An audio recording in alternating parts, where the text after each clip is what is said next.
अभी हम लोग लक्ष्मण बाग गौशाला में खड़े हैं और लक्ष्मण बाग गौशाला में अभी गोवर्धन पूजा थी और पूजा के दौरान हमें बातचीत करने का मौका मिला है।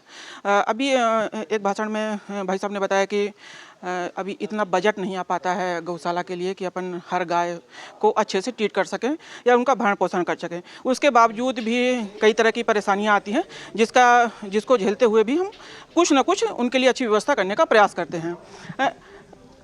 क्या कुछ कहेंगे अभी इन सब चीज़ों के लिए? इन सब चीज़ों के लिए केवल हम इतना कहेंगे, दो चीज़ें हमारे देश के लिए कलंक हैं, एक वृद्धाश्रम और दूसरा गौशाला। हमारी परंपरा, हमारी संस्कृति, हम राम के देश में हैं, तो यदि माता पिता वृद्धाश्रम में रहें, क्योंकि मैं वृद्धाश्रम का अध्यक्ष होने के नाते इसलिए वहाँ की बात भी कर रहा हूँ, तो वह हमारी संस्कृति, हमारी सभ्यता और हमारी परंपरा के लिए कलंक है। और गौशाला को भी मैं उसी तरह कलंक मानता हूँ, क्योंकि ये सभी गायें कहीं न कहीं हमारी आपकी अपनी हैं, जिसे हमने असहाय, बेसहारा और निशक्त रूप में छोड़ दिया है।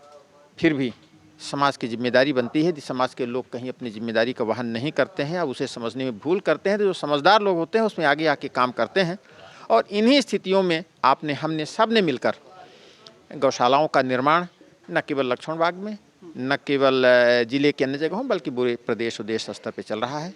हमारी प्रार्थना है सब पूरे देश के लोगों से, समाज के लोगों से और आप सब से कि इस अपील को लोगों तक पहुंचाएं कि गौ सेवा का कार्य या गौशालाओं का कार्य सरकार के आर्थिक सहायता और मदद के सहयोग से नहीं चल सकता है। उसके लिए जब तक समाज जीवन में आप और हम सब नहीं आएंगे, तब तक किसी भी तरह का यह कार्य संभव नहीं है। कठिनाइयाँ और परेशानियाँ रहेंगी। अभी हमने जो एक बात कही है गौग्रास निकालने की, 10 रुपये प्रति घर और 1 लाख परिवार, इस तरह की बात करते हैं तो केवल रीवा जिले में 36 करोड़ 50 लाख रुपए इकट्ठे होते हैं। यह जागरूकता, यह बात यदि आप समाज तक, लोगों तक पहुंचाएं कि 10 रुपये प्रतिदिन गौग्रास के रूप में अपने यहाँ निकालें और साल में एक बार 365वें दिन 3650 रुपये, और वहाँ पर एक यूनिटी के रूप में कई लोग एक साथ मिलकर किस गौशाला के लिए कहाँ की आवश्यकता है उसके लिए व्यवस्था स्वयं करें और देखें। पर देखा जाता है कि अक्सर जिला प्रशासन प्रत्याचार करता रहता है कि गौवंशों के साथ जो भी जिस प्रकार के दुर्व्यवहार होते हैं उसके लिए कहीं ना कहीं अर्थ दंडित करने का भी प्रावधान किया गया है। कई तरह के प्रत्याचार होते हैं लेकिन उस पर कार्यवाही नहीं होती है, शून्य रहते हैं कहीं ना कहीं। क्या कारण है? हम आप सब समाज में रहने वाले लोग हैं। दंड किसके ऊपर लगेगा? आपके ऊपर लगेगा, हमारे ऊपर लगेगा, समाज पर लगता है। जब ये चीज़ें होती हैं तो दूसरी प्रतिक्रियाएँ भी तो होती हैं, और जब वो प्रतिक्रियाएं होती हैं तो हम और आप कहीं ना कहीं प्रभावित होते हैं। सरकार के नियम और कानून और संविधान तो इसलिए बने हुए हैं कि हम उससे डर कर संविधान में एक लाइन पर अनुशासित होकर काम करें, लेकिन हम आप सब ठान लें कि हमको कुछ नहीं करना है तो सरकार क्या करेगी? वैसे सरकार ने अभी गौशाला के लिए गांव-गांव गौशाला खोलने का भी प्रावधान किया है। कई जगह गौशालाएं बन भी गई हैं, कई जगह काम चालू है। उसके बावजूद भी जब सरकार पूरा बजट दे रही है उसके बाद भी 10 रुपये मांगने की क्या जरूरत पड़ रही है आज इस समाज को? आपको पता नहीं, हमने अभी बताया कि 20 रुपये मिलते हैं प्रति गाय, 5 रुपये उसमें सुदाना के लिए आता हो, 15 रुपये भूसे के लिए होते हैं, 15 रुपये में 1.5 किलो भूसा आता है। और जो काम करने वाले गौसेवक हैं उनका भुगतान, उनका वेतन, सारी व्यवस्थाएं, सारे इंतज़ाम, उसके अलावा दवाइयाँ, बीमारियाँ, औषधियाँ, ये सारी व्यवस्थाएं जो कुछ भी हैं, इसके लिए हमको, आपको, समाज को आगे आना पड़ेगा। हर चीज़ क्या ऐसा नहीं लगता है कि प्रशासन को इसका बजट भी बढ़ाना चाहिए थोड़ा? समाज तो आगे आ रहा है, समाज कहीं ना कहीं गौशाला के लिए जहां अव्यवस्थाएं हैं वहां के लिए समाज, कई समाज सेवक हैं, कई ऐसे ITI कार्यकर्ता हैं जो आवाज़ उठाते रहते हैं और कहीं ना कहीं उनकी व्यवस्था के लिए भी समाज आगे है। और उसके बावजूद भी क्या जिला प्रशासन को या कि प्रशासन को इसके विषय में सोचना चाहिए कि बजट बढ़ाया जाए? बिल्कुल, बजट की बात अगर कम है तो बढ़ाना चाहिए, लेकिन जो मूल कारण है आज गौवंश जो हमारे यहाँ रोड पे है उसका कारण क्या है?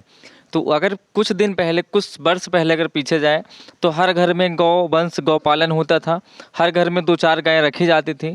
लेकिन आज समस्या ये है कि जो घर से निकले हुए हैं तो समस्या वहाँ पे आ रही है। तो मूलतः सरकार का काम कभी गौवंश पालन का नहीं रहा होगा। आज के समय में जब सरकार के सामने कोई चुनौती आती है तो ये चुनौती आज हुई है कि आज हर क्षेत्र में गौवंश बढ़ रहे हैं, रोड पे निकल रहे हैं, लेकिन सरकार के पास एग्जैक्ट ऐसा कोई मतलब मूल मंत्र तो है नहीं कि मंत्र फूंक दिया तो सलूशन हो गया, ऐसा कुछ नहीं है। सरकार अपने हिसाब से व्यवस्थाएं करती हैं। मैं सरकार को ना दोषी ठहरा रहा हूँ ना पक्ष में बोल रहा हूँ। बजट अगर कम है तो बढ़ाना चाहिए, लेकिन जो मूल समस्या है जैसे जगह जगह गौशालाएं बन रही हैं, लेकिन जो उसकी विधिवत व्यवस्था है तो वो गौवंश की संख्या ही तो नहीं है कि उसकी पूर्ति नहीं हो पा रही है। तो आने वाले समय में सरकार को और नई योजनाएं, इसका मेन कारण तो अगर जो समाज है वो जग जाए तो जितने गौशाला बने हैं, यदि समाज चाहे तो खुद से भी गौशाला बना सकता है। अगर जो हमारे गौवंश जो हमारे घर में थे आज बाहर आ गए तो हमने बाहर तो कर दिया पर उसकी व्यवस्था नहीं बनाई बाहर करने की, तो समाज अगर चाहे तो अपने हिसाब से भी उसकी व्यवस्था कर समाज कैसे चाहेगा? आज देखा गया है कि अक्सर जो भी जितने भी ऐसे फाउंडेशन खुले हैं या कि जो गौशाला चला रहे हैं, तो इनके ऊपर आए दिन समाज के ही लोग हैं जो आए दिन अव्यवस्था का आरोप लगाते रहते हैं कि गौशाला में ये नहीं है, गौशाला में वो नहीं है, गायों की स्थिति ऐसी है। तो इससे अपने आत्मग्लानि तो पहुँचती होगी। बिल्कुल आत्मग्लानि पहुंचती, तभी तो हमने कहा कि जो लोग कमी निकालें वो उसकी प्रतिपूर्ति में भी सहयोगी बने। कमी तो कोई भी निकाल देगा, कमी निकालने के पहले आप इस तरह से योगदान दीजिए, संगठन बनाइए, लोगों के बीच में जाइए, जो कमियां उसे पूरा करवाइए। और प्राय ये भी देखा गया है कि आए दिन एक्सीडेंट होते रहते हैं, गायों की वजह से होते हैं। कहीं कहीं गायों का इतना लंबा शिकार एक्सीडेंट का शिकार हो जाती हैं गायें कि 4-4, 5-5 गाय एक साथ हाईवे पे मृत पड़ी रहती हैं। तो ऐसी स्थिति के लिए भी प्रशासन को कुछ ना कुछ व्यवस्था बनानी चाहिए ना। बिल्कुल, एक पॉइंट अभी आपने बोला कि गाय की वजह से एक्सीडेंट होता है, मैं इसका बिल्कुल 10% नहीं मानता। लोगों की वजह से गाय का एक्सीडेंट होता है, क्योंकि समस्या हमने ही पैदा की, गाय ने नहीं किया। तो गाय की वजह से लोगों का एक्सीडेंट नहीं होता, लोगों की वजह से गाय का एक्सीडेंट होता है। समाधान बहुत पहले पुराना था, हमने केवल उनको छोड़ दिया, समस्या वहाँ से हुई। तो सरकार को अपने स्तर से नई नई चीज़ों को लाना चाहिए कि जैसे हाईवे पे जो गाय हैं, हमने आधार कार्ड कान में लगवाया, किनके आधार कार्ड हैं, वो सरपंच है, सचिव हैं, अगर नगर निगम में है तो शहरी एरिया है तो नगर निगम का काम है।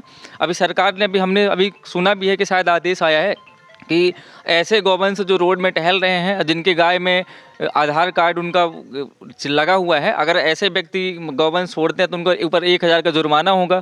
क्या ये देखा गया कि जो वृद्ध हैं, वृद्धों के लिए वृद्धाश्रम और गायों के लिए गौशाला ही क्या एक माध्यम है आगे का? हमने तो कलंक कहा ना कि कलंक है ये, वृद्धाश्रम और गौशाला दोनों हमारे लिए कलंक हैं, जो ना अपने माता पिता को पाल पा रहे हैं ना अपनी गौ माताओं को पाल पा रहे हैं। तो ये हमारे समाज पर, हम जिस देश में हैं, भगवान राम के देश में हैं, तो हमारे लिए तो कलंक है ये। लेकिन आवश्यकता के कारण, स्थिति परिस्थिति के कारण वृद्धाश्रम भी चल रहे हैं और गौशालाएं भी चल रही हैं। इसके निराकरण का कोई रास्ता? निराकरण का रास्ता समाज आगे आएगा तो निराकरण बनेगा, निकलेगा।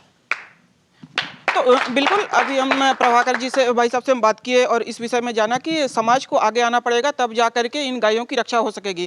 कहीं ना कहीं गायों के विषय में कई अव्यवस्थाओं के सवाल उठते रहे हैं कि गायें व्यवस्थित हैं या गौशाला में उनकी व्यवस्था अच्छे से नहीं हो पा रही है।